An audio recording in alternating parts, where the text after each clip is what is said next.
घुसशील काय ना ना अहो काय यंदा राव पाऊसच पडायला काय दिसत नाही आज. बापू इकडे या. बोला की. अरे बापू मग काय का कोणाची गुरांना द्यायची? आलं त्या जाधवांची द्यायची बरं का. बर कंचाला कस काय? कणसाला एक नंबर आहे आणि मोठी पण आहे बरं का मका. बर दर बर काय म्हणतात ते? दर पण भारी काढलाय, 1800 रुपयांनी दर काढलाय. आणि मी 2 गुंठ घेतली या. एक नंबर मका आहे बरं का.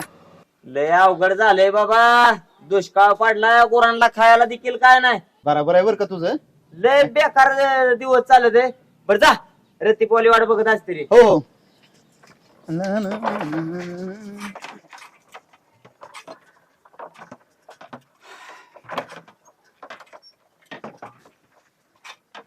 राजा बापू बसलाय का इथे? या इकडे इकडे या.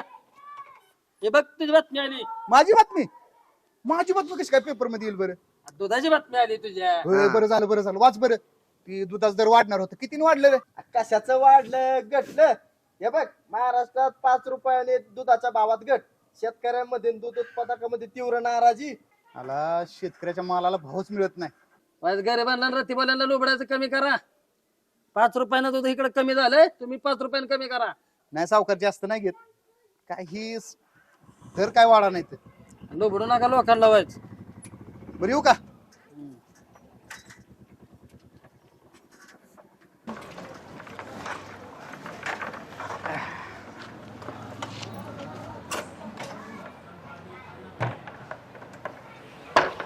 ताय हो ताय, हो दूध घ्या. आले.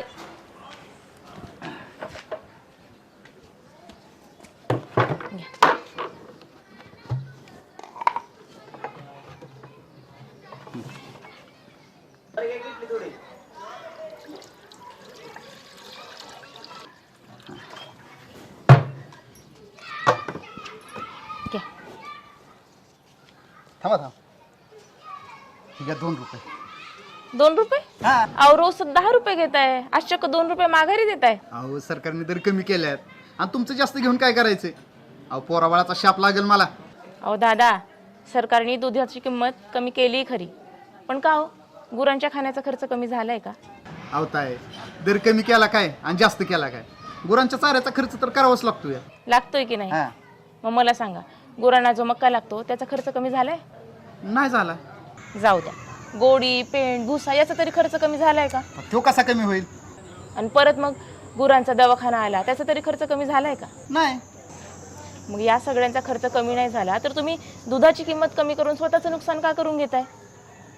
दादा मला सांगा, सोन्याची किंमत कोण ठरवतो? सोनार ठरवतो. आपण किराणा माल आणतो, त्याची कोण ठरवतं किंमत? दुकानदार. परत पिझ्झा बर्गर ह्याची किंमत कोण ठरवतं? मला ती काय तसली जास्त काय कळत नाही मला बरं का, पण ती हॉटेलवाली ठरवत असतील. तुमच्या गाड्यांची घोड्यांची ह्याची तरी किंमत कोण ठरवतं? तर ती शोरूमवाली ठरवणार. तुम्हाला सांगते, जगात असा एकच व्यक्ती आहे जो स्वतःच्या मालाची किंमत स्वतः ठरवू नाही शकत, आणि तो म्हणजे शेतकरी. ही बरोबर बोलला बरं का तुम्ही. दादा, शेतकरी राजाने ह्या सगळ्यांविषयी आंदोलन करायचं ठरवलं ना, तर जग आहे ना भाकरी भाकरी करून संपून जाईल. एवढी ताकद शेतकरी राजात आहे ना? बरोबर बोलला तुम्ही. अहो दादा, तुम्ही पिकवताय म्हणून आम्ही खातोय, त्यामुळं तुम्ही ठरवा तोच योग्य भाव. बाकी या सरकारला जाऊ द्या चुलीत. हे घ्या तुमचे 2 रुपये. ठीक बरे आहे, येऊ का? हो.